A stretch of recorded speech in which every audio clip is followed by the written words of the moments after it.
Good afternoon, everybody. It's Dave from K Brothers Fence. Today we are going to demonstrate how to adjust a safety latch on an aluminum gate. It's a little different from the standard gate.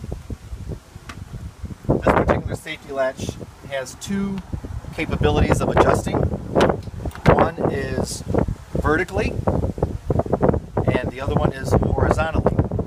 In this particular case, the latch needs an adjustment horizontally.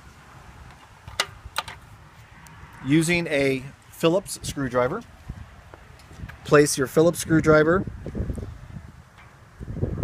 and turn it clockwise or counterclockwise, whatever is needed to make the adjustment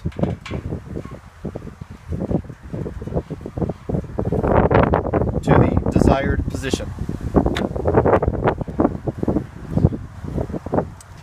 And that would be one option you can do for this particular type of latch.